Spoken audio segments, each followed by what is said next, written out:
Buenas, vamos a resolver el modelo de examen de la unidad 3. Vamos a ir punto por punto, viendo bien los ejercicios, los datos que nos da. Traten siempre cuando estemos trabajando con los modelos, o también durante los exámenes, que es muy importante, armar siempre en la cabeza el mapa antes de arrancar con todos los datos. Eso es algo muy, muy importante y que los profes de química les insistimos siempre, porque posta que hace la diferencia. Siempre cuando traten de encarar un ejercicio de química, arranquen siempre leyendo el enunciado, identificando los datos, si hay una reacción, pensarla, anotar bien los datos y antes de meterse a calcular todo a la calculadora, que pum, regla de tres, todo, ármense en la cabeza siempre el mapa. Es decir, dónde estamos con los datos que nos da el ejercicio y a dónde queremos llegar. Eso es lo más importante. Piensen que cuando ustedes salen en la casa, por ejemplo, salen de su lugar para ir a otro lado, no salen a caminar y van viendo en el camino qué onda, no. Buscan en Google Maps, preguntan qué micro hay que tomarse, si van en auto, ven por qué calles hay que ir. Bueno, un ejercicio de química es igual. Hay que ver dónde estamos y a dónde vamos a llegar. ¿Sí? Así que arrancamos acá con el primero. Fíjense el primer ejercicio, que es un ejercicio de estequiometría. Nos dice que si al hacer reaccionar cantidad suficiente de oxígeno con 300 gramos de aluminio descubrimos que se obtuvieron 450 gramos del producto, ¿cuál es la pureza de la muestra del metal? Entonces, vamos viendo bien los datos acá. Primero nos dice que hemos tenido una reacción que se produce con cantidad suficiente de oxígeno y este dato que tenemos acá es importante ¿por qué? Porque nos permite darnos cuenta que el oxígeno en este ejercicio como reactivo no nos va a interesar. Tenemos cantidad suficiente, o sea, para tirar al techo, oxígeno. Entonces, por más que nos preocupemos, digamos, che, ¿cómo lo uso? No, no hay que usarlo porque nos dice que hay cantidad suficiente. Entonces, acá ya estamos viendo que el oxígeno sería el reactivo que está en exceso. Piensen en todos los ejercicios que hicimos al principio de la unidad cuando empezamos a ver estequiometría y cuando nos daban el dato de un solo reactivo, por ejemplo en este caso, que nos dan solamente el dato del aluminio, significa que acá hay que prestar atención, no en el otro reactivo porque nos dice que está en cantidad suficiente. Entonces, tenemos por un lado 300 gramos de aluminio, nos dice que se produjo la reacción y se obtuvieron 450 gramos del producto. La pregunta que nos hace acá el ejercicio es la pureza de la muestra del metal. Esto es muy importante porque cuando nos preguntan la pureza, siempre el dato que nos está dando el ejercicio, cuando estamos trabajando con ejercicios de pureza, el dato que nos da el ejercicio de masa del reactivo, por ejemplo acá los 300 gramos de aluminio, es masa total. Siempre, cada vez que estemos trabajando con un ejercicio de pureza, la masa que nos da el ejercicio como dato, o si nos piden calcular una masa de reactivo, siempre va a ser la masa total. Eso es muy, muy importante para poder orientarse. Hay que acordarnos que cuando queremos averiguar la pureza, como por ejemplo acá, la relación a la que tenemos que llegar al ejercicio es comparar la masa total, siempre va a ser 100% con la masa pura. Es decir, que acá tenemos que llegar nosotros para poder calcular la pureza de este reactivo que es el aluminio. Entonces, ya tenemos este dato, que es la masa total, los 300 gramos de aluminio. Y nos da como dato el producto, que son 450 gramos del producto óxido de aluminio. Entonces, planteamos la reacción. Aluminio-oxígeno, fíjense, moléculas reaccionan con moléculas, nos produce óxido de aluminio. Acá para formularlo, acuérdense que cuando formulábamos óxido, escribíamos el elemento químico, el símbolo químico, perdón, de un elemento, al lado el símbolo químico del otro elemento, y luego intercambiábamos las cargas. Como acá el oxígeno está trabajando con -2 y el aluminio está trabajando con +3, cruzamos las cargas, ¡pum!, y nos termina quedando la fórmula del óxido de aluminio. Luego balanceamos, en este caso agregando un 2 adelante del producto, tenemos en total 6 oxígenos. Entonces, como acá ya tenemos 2, agregando un 3, podemos balancear la cantidad de oxígenos. Y siempre acuérdense cuando hay que balancear reacciones que tengan un elemento diatómico, como el oxígeno en este caso, arrancamos balanceando primero el oxígeno y luego después el metal. En este caso entonces, con un 2 en el producto, un 3 en el oxígeno y un 4 en el aluminio, fíjense que acá hay 4 aluminios, ya lo podemos balancear completamente. Ahora busquemos la relación que tenemos que armar.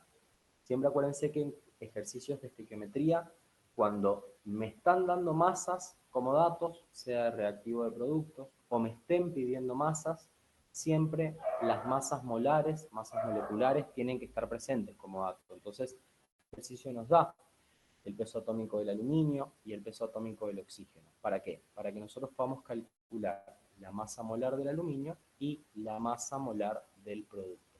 Fíjense que al darnos como dato la masa total de aluminio, pedirnos la pureza y como nos da también la cantidad de producto que hemos obtenido, sí o sí en algún momento vamos a tener que usar las masas molares para poder hacer las comparaciones. Entonces ya arrancamos el ejercicio de esta manera. Reacción escrita y balanceada. Siempre acuérdense que todos los ejercicios tienen que tener siempre las reacciones completas y balanceadas. Anotamos los datos, masa total de aluminio, masa del producto que hemos obtenido. Nuestra incógnita, anótenla siempre la incógnita para saber qué es lo que tienen que buscar. Y además las masas molares, en este caso del aluminio, porque nos da la masa, y del óxido de aluminio, porque también nos da la masa. Y ahí recién nos vamos a plantear la estequiometría de la reacción. Fíjense entonces acá que como nos da la cantidad de producto, el razonamiento que podemos hacer es, puedo, a partir de la cantidad de producto obtenido, averiguar cuánto aluminio realmente usamos. Es decir, hacer la relación estequiométrica y plantear que desde la cantidad de producto que he obtenido, puedo averiguar la cantidad de reactivo que usé. Y esa masa que vamos a averiguar de reactivo es masa pura. ¿Por qué? Porque siempre que trabajamos con la parte de estequiometría propiamente dicha, cuando hacemos estas relaciones entre reactivos y productos, o reactivos y reactivos, o productos y productos, cualquier relación que nosotros saquemos desde la reacción, siempre es con la masa pura. ¿Por qué? Porque el cálculo de pureza, fíjense que acá lo tenemos escrito y lo vamos de paso a paso, pero el cálculo de pureza que realizamos al principio no es un cálculo estequiométrico, no usamos relaciones de la estequiometría de la reacción. El cálculo de pureza, y me adelanto también para compararlo con rendimiento, es un cálculo meramente matemático, es un cálculo porcentual, pero no tiene nada que ver con la estequiometría de la reacción. Entonces, a partir de la cantidad de producto, podemos averiguar el reactivo y luego podemos calcular la pureza. Nos vamos acá entonces. Para hacer las relaciones estequiométricas, miramos la reacción. ¿Y qué sabemos? Y que esta cantidad de aluminio, fíjense acá escribimos 4 por 27 gramos. ¿Por qué? Y porque tengo 4 moles en la reacción y cada mol pesa 27 gramos. Entonces, en vez de poner 4 moles, podemos reemplazar mol por su masa molar, la que habíamos averiguado al principio. Entonces, la relación que planteamos es, si esta masa de aluminio, que es el peso de 4 moles, me produce esta cantidad de óxido de aluminio, que es el peso de 2 moles, fíjense la relación estequiométrica, 4 moles me producen 2 moles, que es lo que muestro acá. Entonces, ¿qué cantidad de aluminio necesité para obtener 450 gramos? En este caso lo hemos planteado como un factor unitario, fracción unitaria, pero si hace una regla de 3 es exactamente la misma relación. A partir de 4 por 27 gramos de aluminio obtenemos 2 por 102 gramos de óxido de aluminio. Entonces, para obtener 450 gramos de producto, ¿qué cantidad de aluminio usé? Esa es la relación estequiométrica que usamos acá. Fíjense que planteándolo de esta manera o con una regla de 3 también, acá se me termina cancelando producto con producto y el resultado final es la masa de aluminio. Esto nos da una masa de 238,23 gramos de aluminio aproximadamente. Puede variar por ahí el resultado que ustedes tengan por la forma en que hacen el cálculo, las relaciones que usan o cómo van redondeando el número. Siempre recomendamos usar 2 decimales para redondear en estequiometría. Entonces, esto que obtuvimos acá es masa pura, porque recuerden que la hemos averiguado a partir de la estequiometría de la reacción. Siempre trabajamos con masa pura en la estequiometría. Entonces, a partir de esta masa pura que hemos obtenido, ¿qué podemos decir? Y si yo sé que esta masa que teníamos, 300 gramos, es la masa total, acuérdense que siempre los ejercicios nos van a dar como dato la masa total, o nos van a pedir calcular la masa total, decimos, si 300 gramos, que es lo que usamos nosotros como muestra, era el 100%, ¿qué porcentaje será 238,23 gramos? Que es lo que acabamos de averiguar. Y eso nos da como resultado 79,4%. Significa que la pureza del aluminio es 79,4%. Y acá tenemos la respuesta correcta. Vamos con el ejercicio 2. Nos dice, marque la opción que contenga los reactivos correctos para obtener la sal nitrato niquélico. Entonces, ¿qué hacemos en este caso? Primero miramos el nombre de la sal. Acá estamos usando la nomenclatura tradicional, donde usábamos las terminaciones, ato, oso, ico, ¿sí? Esa regla que habíamos visto de oso bonito pico de pato, y vamos viendo a partir del nombre de la sal qué reactivos utilizamos para poder formularla, o para poder obtenerla, mejor dicho. Entonces, miramos acá la relación y decimos, nitrato, tiene la terminación ato, es decir, que es un anión. Y ato nos indica que el ácido del que proviene el anión terminaba en ico, es decir, ácido nítrico. Entonces, acá ya pudimos obtener uno de los reactivos. El nitrato viene del ácido nítrico.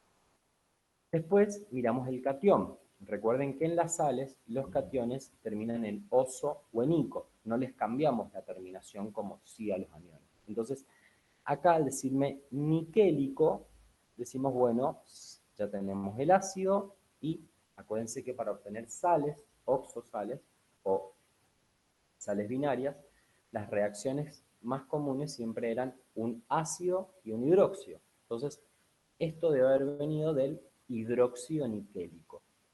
Entonces, acá tenemos el hidróxido niquélico. El níquel tiene dos números de oxidación. Como es ico, es el más grande, que es +3. Entonces, decimos +3, la fórmula del hidróxido niquélico es níquel oxidrilo con subíndice 3. Acá podemos irnos ya, fíjense, al averiguar uno solo, podríamos irnos ya a las opciones y eliminar algunas. Por ejemplo, esta no es la fórmula del hidróxido niquélico, esta tampoco es la fórmula, esta tampoco es la fórmula. Significa que todas estas opciones quedan automáticamente anuladas, por más que la otra parte esté bien. ¿Sí? Quedan totalmente anuladas. Ahora, ¿cuál es la fórmula del ácido nítrico? Si nos acordamos la fórmula del ácido nítrico de memoria a esta altura, podemos decir, bueno, la fórmula del ácido nítrico es esta. Hidrógeno, nitrógeno, oxígeno 3. Si no nos llegamos a acordar la fórmula del ácido nítrico, ¿qué podemos hacer? Formularlo directamente, hacer la reacción de obtención. Podemos acordarnos. ICO tiene el número de oxidación más grande, en el caso del nitrógeno, cuando los nombramos como anhidrios, podía ser +3, nitroso, +5, nítrico. Entonces, ¿qué podemos hacer? Y la reacción entre el anhidrio nítrico y el agua. De esta manera, podemos directamente formular o obtener la fórmula del ácido nítrico. Hacemos sumatoria de todos los reactivos. Tengo 2 hidrógenos, nitrógenos tengo 2 y oxígenos 5 y 1 tengo 6. Si simplificamos, porque todos los números son divisibles por 2, me queda 6 dividido 2, 3, 2 dividido 2 es 1, 2 dividido 2 es 1. Si quisiéramos balancear la reacción, me da un 2. En este caso no es necesario porque no nos interesa la reacción, sino que la estamos haciendo para encontrar la fórmula. Vemos que el ácido nítrico es esta opción que tenemos marcada. Es decir, que esta es la opción correcta de los reactivos que necesito para obtener la sal nitrato nitélico. En la pregunta 3 nos dice, ¿cuál de las siguientes reacciones no se produce? Nos da varias opciones. ¿Y qué tenemos que tener en cuenta para poder resolver este ejercicio en particular? Esta tabla que tenemos en el cuadernillo de la unidad 3, que es la tabla de desplazamiento de los metales. Cuando tenemos esta tabla acá, en el cuadernillo, fíjense que nos va dando una lista de metales, siendo el litio el más fuerte de todos, porque puede desplazar a cualquier metal que se encuentre por debajo. O sea que esta tabla nos da dos informaciones. Por un lado, nos dice que los metales se pueden ir desplazando entre ellos. Esto significa que el litio puede desplazar al potasio, el potasio puede desplazar a todos los que están abajo, pero no al litio. El calcio puede desplazar a cualquier metal que está por debajo, pero no al potasio del litio. Es decir, que el de arriba es el más fuerte de todos, desplaza a cualquiera, y el último metal, en este caso el oro, no desplaza a ninguno. Pero además de esta información que nos da la tabla, tenemos cómo pueden desplazar los distintos metales al hidrógeno. Todos estos que tenemos acá al principio pueden desplazar al hidrógeno del agua fría. Es decir que litio, potasio, calcio y sodio pueden reaccionar con agua y desplazar al hidrógeno del agua fría. Litio, potasio, calcio, sodio, magnesio, aluminio, manganeso, zinc, cromo y hierro pueden desplazar al hidrógeno del vapor de agua. Y luego todos estos, más el cadmio, el cobalto, el níquel, el estaño y el plomo, pueden desplazar al hidrógeno de los ácidos no oxidantes, es decir, ácido clorhídrico, bromídrico, fluorhídrico, sulfídrico y los hidrácidos. Entonces nos vamos a ver esta lista. Aluminio más agua, vapor, fíjense decir aluminio más vapor de agua, se produce y nos acordamos de la lista. El aluminio puede desplazar al hidrógeno del vapor de agua. Perfecto, se produce. La B me dice estaño más agua.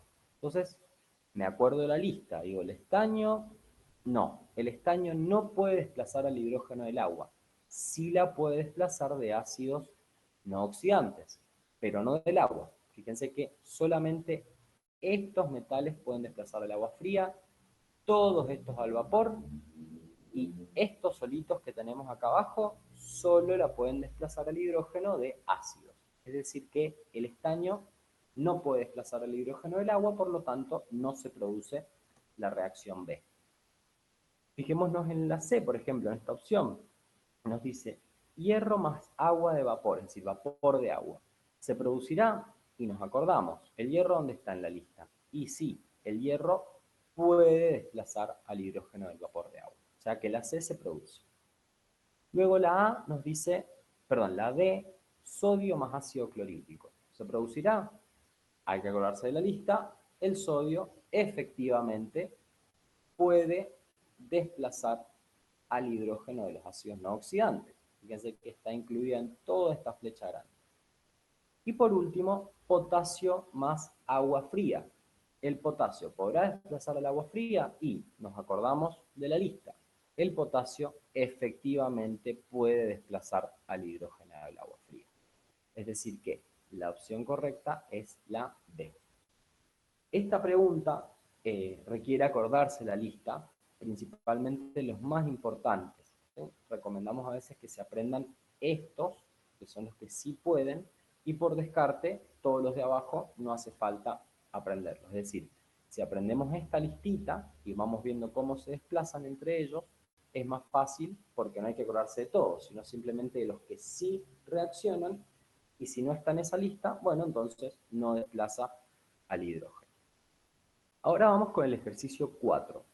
Nos dice, Para la obtención del anhídrido carbónico se hacen reaccionar 40 litros de monóxido de carbono con 33 litros de oxígeno. ¿Qué volumen de producto se obtiene?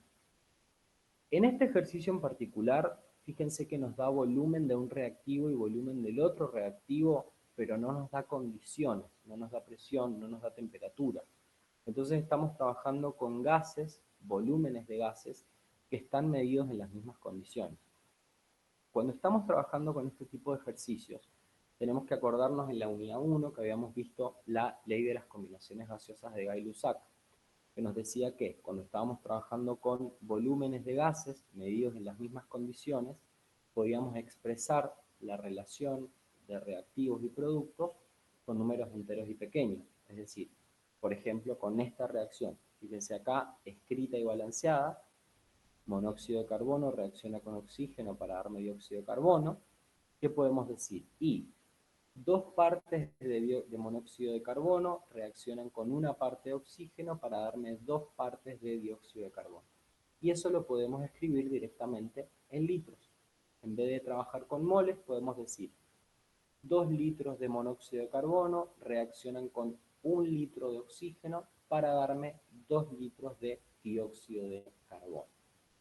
En este caso, como estamos trabajando con datos de los dos reactivos, nos da el dato de uno y nos da el dato del otro, 33 litros de oxígeno, inmediatamente debemos pensar en un ejercicio de reactivo limitante en exceso, porque siempre que nos estén dando datos de los dos reactivos, es un ejercicio de reactivo limitante en exceso. Entonces, acá, luego de anotar los datos y nuestra incógnita, tenemos la reacción completa y balanceada, hacemos el cálculo de reactivo limitante en exceso. Y luego, a partir del limitante, podemos calcular la cantidad de producto. En este caso, como no estamos trabajando con moles, porque dijimos que estábamos trabajando con volúmenes de gases medidos en las mismas condiciones, calculamos primero limitante en exceso. Una forma bastante sencilla de calcular reactivo limitante en exceso es, si estamos trabajando con masas o átomos, moléculas, convertimos todo a moles y luego dividimos la cantidad de moles por el coeficiente estequiométrico, tanto para un reactivo como para el otro. Y buscamos el resultado más pequeño. En este caso, como no estamos trabajando con moles, sino solamente con litros medidos en las mismas condiciones de presión y temperatura, volúmenes de gases, nos acordamos de la ley de Gay-Lussac, de las combinaciones gaseosas, ¿qué hacemos? Como no tenemos moles, trabajamos directamente con los volúmenes, 40 litros de un reactivo y 33 del otro. Entonces, dividimos los 40 litros de monóxido de carbono por su coeficiente y nos da 20. Los 33 litros de oxígeno sobre su coeficiente que es 1 nos da 33. Ahí lo que estamos haciendo es un cálculo muy simplificado de reactivo limitante en exceso. ¿Se podría haber hecho con regla de 3? Totalmente. Se podría haber hecho con relaciones de volúmenes también. Pero por ahí hacerlo con una división directamente entre la cantidad de moles o litros en este caso, eh, dividiéndolos por el coeficiente estequiométrico, es igual. Buscamos el resultado más pequeño, acá es 20, y eso significa que el monóxido de carbono es nuestro reactivo limitante. Entonces, acá trabajamos a partir del reactivo limitante y podemos averiguar la cantidad de producto obtenido. Hacemos la relación para poder obtener la cantidad de volumen de dióxido de carbono. Miramos la reacción balanceada. Si yo obtengo 2 litros de dióxido de carbono a partir de 2 litros de monóxido de carbono, ¿cuántos litros de dióxido de carbono voy a obtener a partir de 40 litros del reactivo?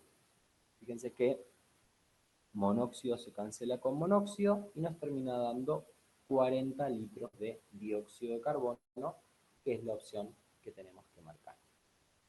Bien, vamos con el ejercicio 5. En el 5 nos preguntan cuál es el número de oxidación del cromo en el bicromato.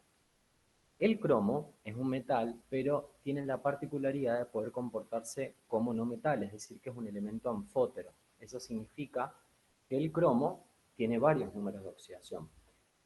Metales anfóteros tenemos al cromo y al manganeso, que son los casos de siempre, donde el cromo tiene números de oxidación más 2, más 3, más 6. Con los primeros dos números de oxidación, el cromo actúa como metal, pudiendo formar el óxido cromoso u óxido crómico. Entonces podemos tener el óxido cromoso, que puede formar el catión cromoso, cromo más 2, y con más 3 el cromo forma el óxido crómico, que luego puede formar el catión crómico. Con el número de oxidación más 6, el cromo puede formar el anhídrido crómico, que luego puede formar el ácido crómico, que tiene esta fórmula, y también con más 6 podía, a partir del anhídrido crómico, formar el ácido dicrómico, que tiene esta fórmula.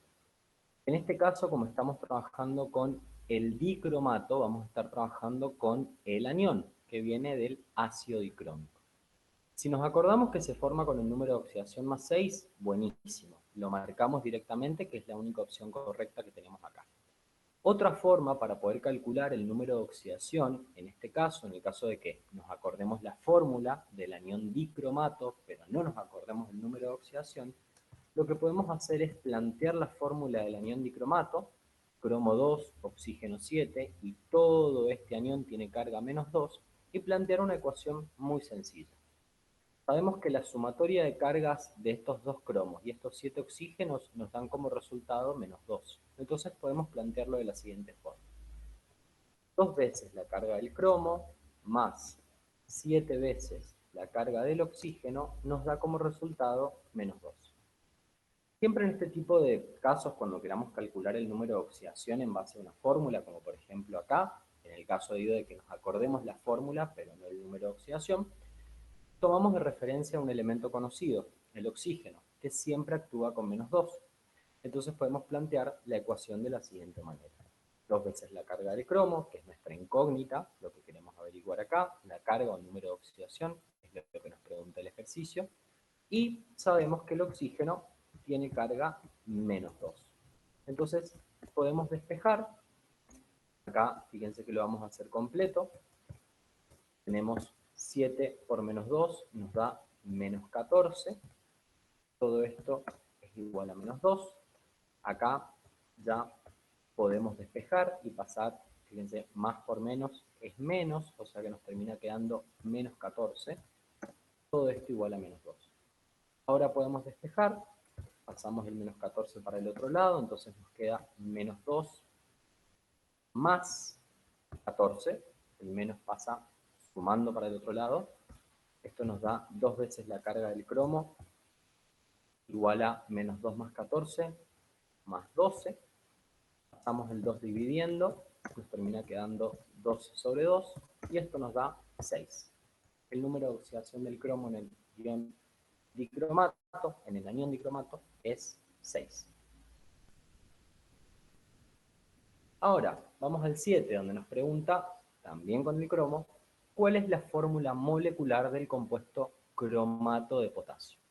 El cromato de potasio es una sal, nos podemos dar cuenta porque al leer el nombre tenemos un anión, cromato, oxoanión. Acuérdense que los oxoaniones tenían terminaciones en ato o en ito, a diferencia de los aniones de hidrácidos que tenían terminaciones uro.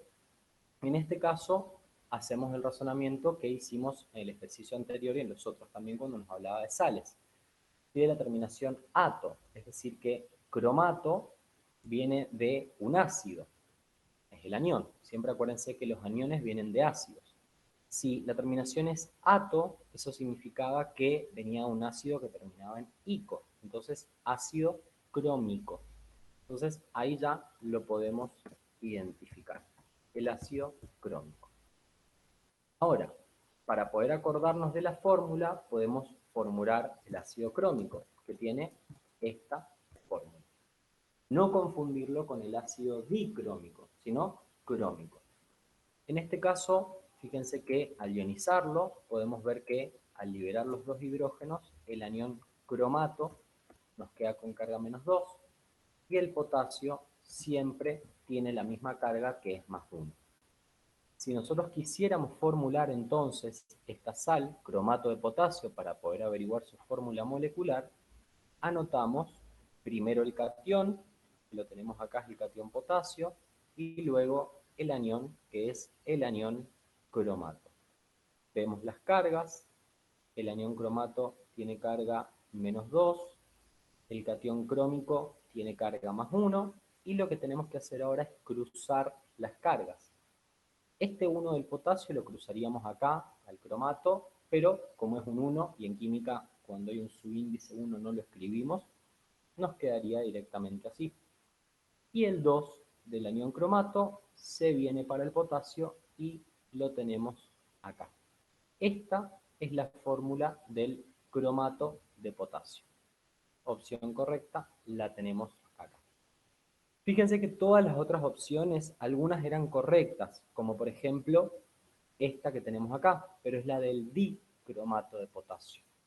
Otras no son correctas, por ejemplo esta no existe, pero estaban puestas porque muchas veces los ejercicios tratan de confundirnos con la nomenclatura, por ejemplo cromato, dicromato, a veces cuando estamos nerviosos o rindiendo un examen, haciendo un práctico, nos olvidamos de esos pequeños detalles, se nos pasan por encima y por ahí, fíjense acá la primera opción es una sal que es posible, pero bueno, no es la que nos piden.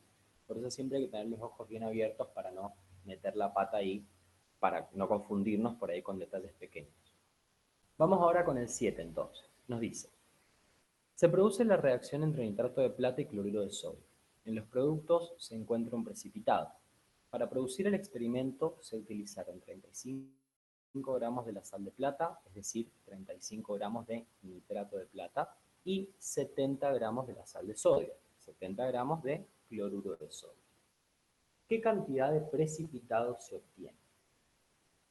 En este caso estamos trabajando con un reactivo que es el nitrato de plata que reacciona con cloruro de sodio. Entonces, siempre en los ejercicios de estequiometría, primero reconocer la reacción, balancearla y recién ahí empezar a ver los datos y de qué manera los podemos reaccionar. Esta reacción es una reacción de doble desplazamiento entre dos sales, nitrato de plata y cloruro de sodio. El desplazamiento que se produce es que la plata se va con el cloruro y el sodio se va con el nitrato. Entonces obtenemos cloruro de plata y nitrato de sodio. Todas las sales de plata son precipitados porque no son solubles en agua. La única sal de plata que es soluble en agua, que la van a ver un montón y sobre todo en orgánica la vamos a ver varias veces, es el nitrato. Por eso lo podemos tener como reactivo, porque es soluble.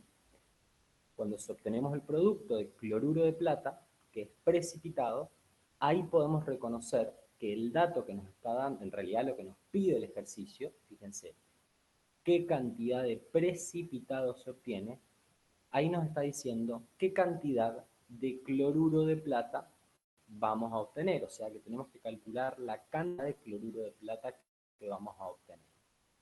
Cuando leemos el ejercicio nos damos cuenta que nos da datos de los dos reactivos, 35 gramos de nitrato de plata y 70 gramos de cloruro de sodio. Estamos también ante un ejercicio de reactivo limitante en exceso. Siempre que nos den datos de los dos reactivos, estamos con ese tipo de ejercicio. Entonces, anotamos los datos. La masa de nitrato de plata, la masa de cloruro de sodio, e inmediatamente nos damos cuenta que si nos está dando datos de masa de los reactivos y nos pregunta la masa del producto, fíjense qué cantidad de precipitado se obtiene, qué cantidad de cloruro de plata se obtiene, nos está preguntando la masa, en las opciones no podemos dar cuenta que hay que calcularlo en gramos, inmediatamente en estos casos, siempre que nos dé el dato de los reactivos en masa o el dato de los productos o nos pida calcular algo en masa, inmediatamente hay que calcular la masa molar de todos los compuestos o elementos que necesite la masa o que me den el dato de la masa. Entonces, acá hemos calculado la masa molar del nitrato de plata, del cloruro de sodio y del cloruro de plata. Así que son los datos que nos da de los reactivos y hemos calculado la masa molar del producto porque nos pregunta la masa que se obtuvo del cloruro de plata, que es el precipitado.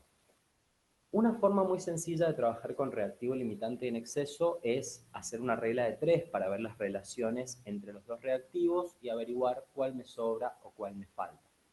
Recuerden siempre que en este tipo de ejercicios, una vez que hemos averiguado cuál es el reactivo limitante, lo que tenemos que hacer es trabajar a partir de él para calcular el producto. Nunca sobre el reactivo en exceso. Siempre hay que calcular el reactivo limitante y a partir de él hacer todos los cálculos de los productos.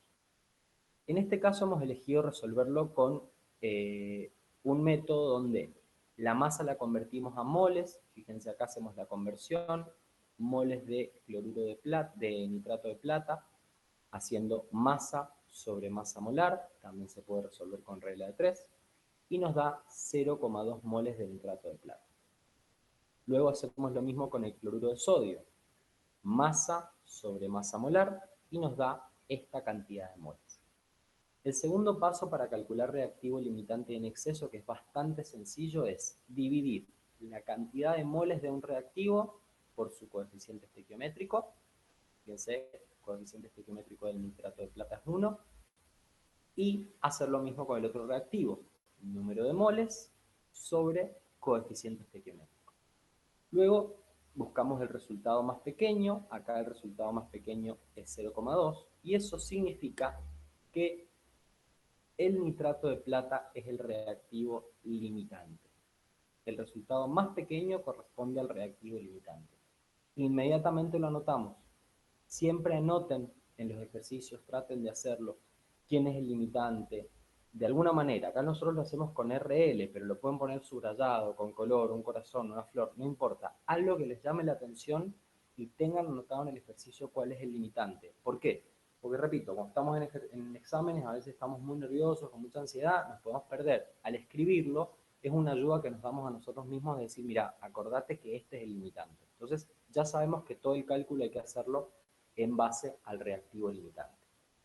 Ahora, una vez que averiguamos que el reactivo limitante es el nitrato de plata, sabemos que a partir de él podemos calcular la cantidad de producto. Siempre acuérdense a partir del limitante.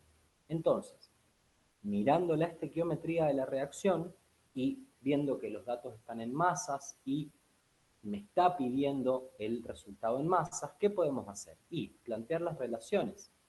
Miramos la reacción balanceada y ¿qué podemos decir? Y un mol de nitrato de plata me produce un mol de cloruro de plata. Acá tenemos balanceada la reacción, coeficiente estequiométrico 1, 1, 1, 1. Miramos entonces relación estequiométrica entre el reactivo limitante y el producto. Planteamos entonces la relación. Un mol de nitrato de plata me produce un mol de cloruro de plata. ¿Cuánto pesa un mol? 143,22. Al poner la masa acá directamente el resultado ya nos va a dar en la unidad que necesitamos.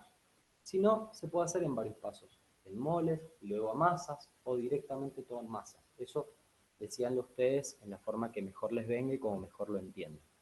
Entonces, si un mol de nitrato de plata me produce 143,22 gramos de cloruro de plata, ¿qué cantidad de gramos voy a obtener del producto precipitado cloruro de plata a partir de 0,2 moles de nitrato? Que era lo que habíamos calculado al principio. Resultado, 28,66. Aproximadamente 29 gramos. En el ejercicio 8 nos dice, a partir de 35 litros de nitrógeno, en reacción con hidrógeno, se obtienen 60 litros de producto. ¿Cuál fue el rendimiento de la reacción? Como en cualquier ejercicio de estequiometría, primero reconocemos la reacción, la balanceamos y recién después nos vamos a trabajar con los datos que nos da, anotándolos, filtrando los datos también, ordenándolos para que nos queden cómodos e identificando también la incógnita. En este caso, hacemos la reacción. Acá el ejercicio nos dice que partimos de nitrógeno en reacción con hidrógeno, es decir, que la reacción es hidrógeno más nitrógeno, y esto me da como producto amoníaco. Lo habíamos visto al principio de la unidad 3, cuando vimos formación de compuestos y reacciones químicas, que el nitrógeno y el hidrógeno reaccionaban para formar un hidruro no metálico que es el amoníaco.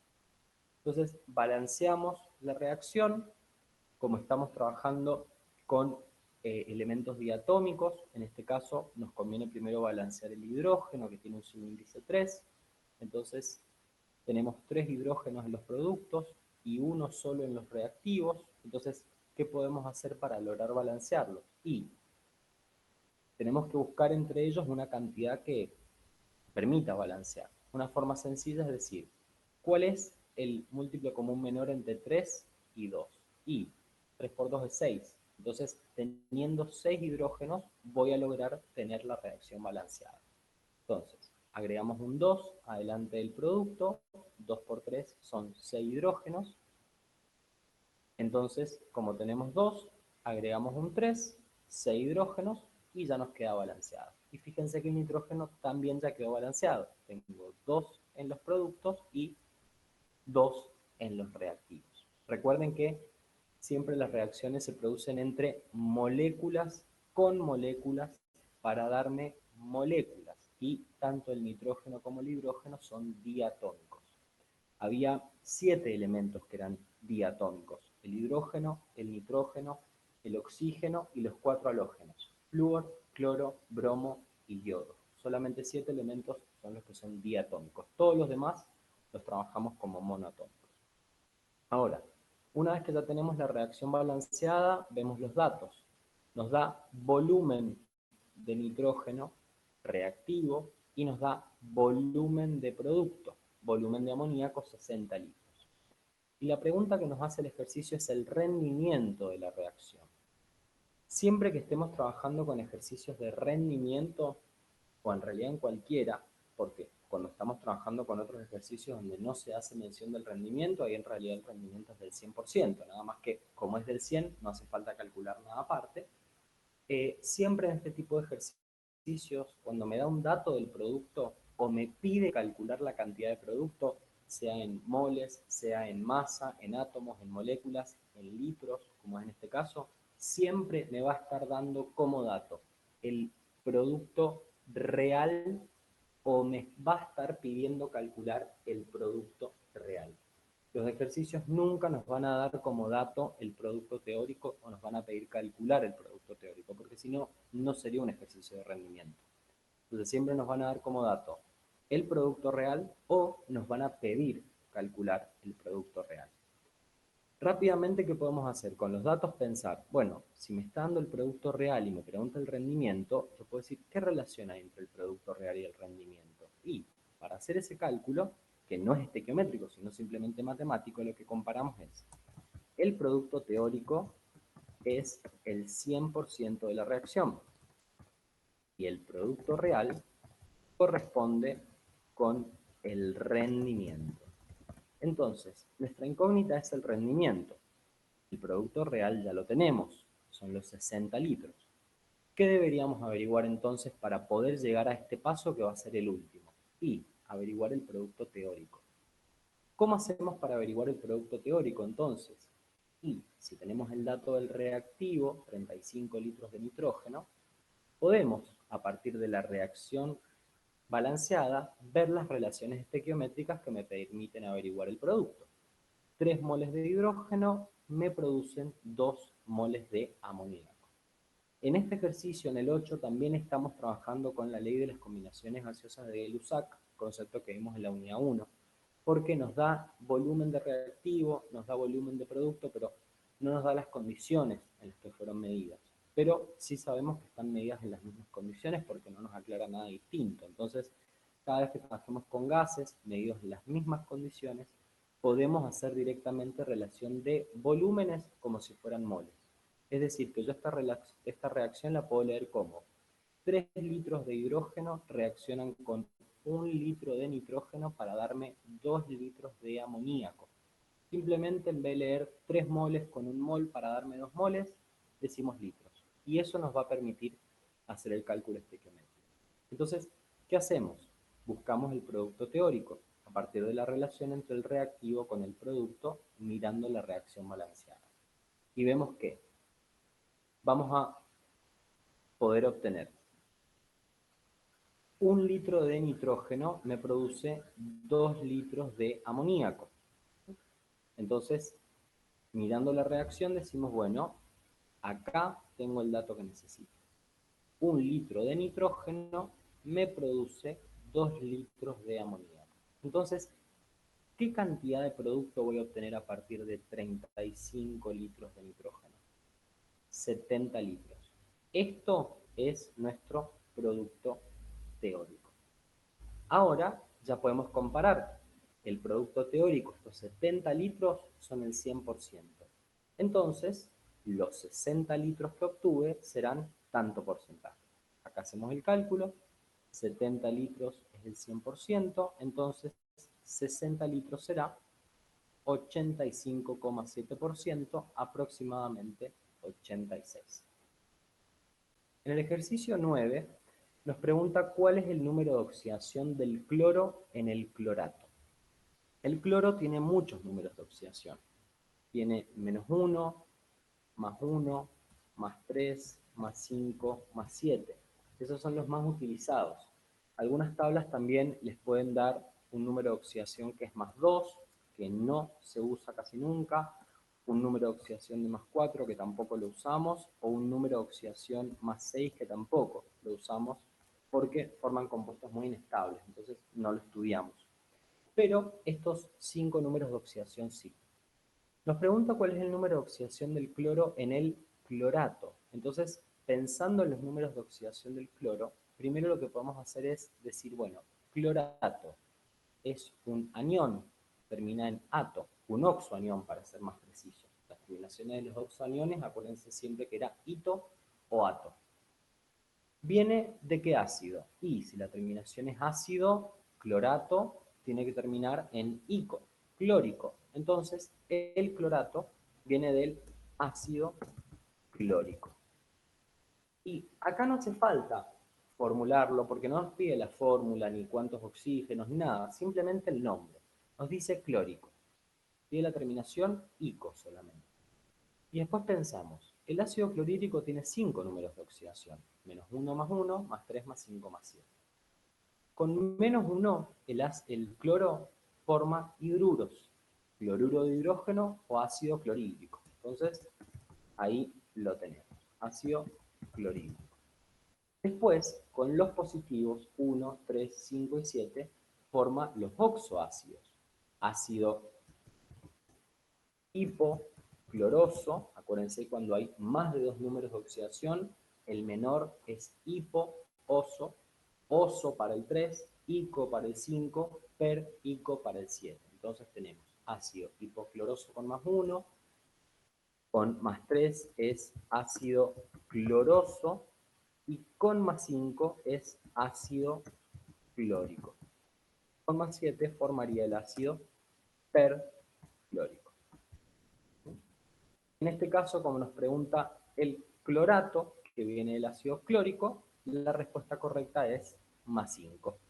La marcamos. En el ejercicio 10 nos dicen que se obtienen 57 gramos de sulfuro de hierro 3 a partir de la reacción de exceso de azufre y 60 gramos de hierro. Nos pide calcular la pureza de la muestra de hierro. Nos da también los pesos atómicos del hierro y del azufre. Estamos en un ejercicio de pureza. Acá nos pregunta el ejercicio, de hecho, cuál es la pureza del reactivo, el hierro. Acuérdense que siempre la pureza la trabajamos sobre los reactivos y para diferenciarlo del rendimiento, lo trabajamos siempre sobre los productos. Entonces, primero, reconocemos la reacción. Obtenemos sulfuro de hierro 3, es decir, que es producto, a partir de la reacción entre azufre y hierro. Azufre y el hierro son los reactivos. Entonces, escribimos, hierro reacciona con azufre para darnos sulfuro de hierro 3.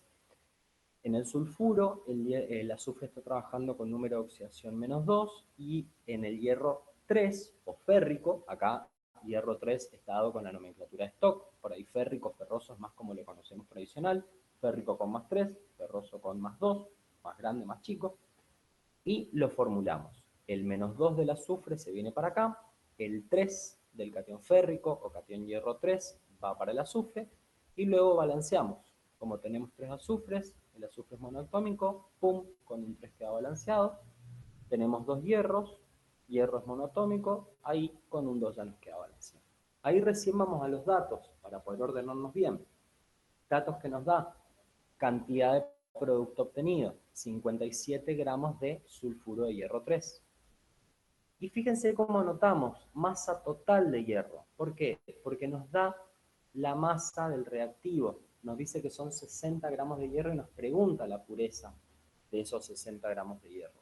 Y siempre que estamos trabajando con un ejercicio de pureza, el ejercicio nos va a dar la masa total del reactivo o nos va a pedir calcular la masa total del reactivo. Jamás un ejercicio nos va a dar la masa pura o nos va a pedir calcular la masa pura, porque si no, no sería un ejercicio de pureza. Entonces siempre anótense, cada vez que un ejercicio me dé el dato de la masa del reactivo o me pida calcular la masa del reactivo, es masa total. Si me está preguntando la pureza, inmediatamente podemos pensar, bueno, ¿cómo haría para calcular la pureza? Y para calcular la pureza siempre hacemos esta comparación, que la solemos hacer con una regla de 3. Yo sé que la masa total corresponde con el 100% y la masa pura se corresponde justamente con el porcentaje de pureza. Entonces, esto es lo que tenemos que averiguar, es nuestra incógnita. Nos está preguntando el porcentaje de pureza. ¿Qué datos tenemos? Y la masa total, que son estos 60 gramos de hierro que hemos anotado como masa total. Para poder averiguar entonces la pureza, necesitaríamos primero averiguar la masa pura. Y acá trabajamos con la estequiometría de la reacción. También, antes de arrancar, buscar las masas molares. Cada vez que tengamos el dato de un reactivo o producto o nos pidan averiguar reactivo o producto en masa, gramos por ejemplo, que es lo más común, inmediatamente buscamos las masas molares.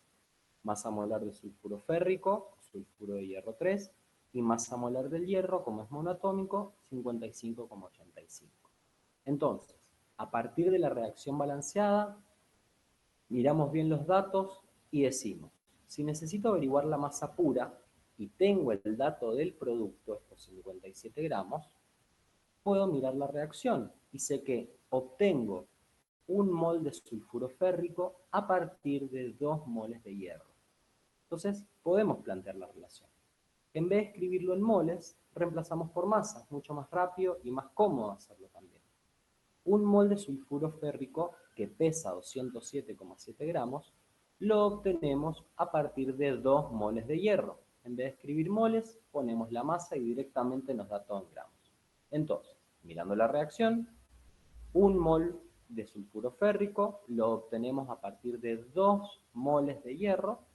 ¿Cuánto hierro utilizamos para obtener 57 gramos de producto? Nos da 30,65 gramos de hierro. Masa pura. Ya logramos calcular lo que necesitábamos. ¿Qué hacemos ahora? Miramos la regla de 3 que hemos planteado porque sabíamos que lo íbamos a usar al final y decimos, si el 100% son 60 gramos, entonces 30,65 serán tanto por ciento. Acá lo planteamos, si 60 gramos es el 100%, 30,65 gramos serán 51,08%, 51% es la respuesta correcta. Con esto hemos terminado de revisar el modelo de examen. Muchas pilas. Vemos el examen de la unidad 3. Úsenlo como guía este modelo. Los ejercicios van a ser muy similares. Recuerden siempre que en química ponemos un poquitito de ejercicios de las unidades anteriores para que se vayan acordando y vayan encadenando. Así que pilas, que les va a ir muy bien y que tengan un lindo día.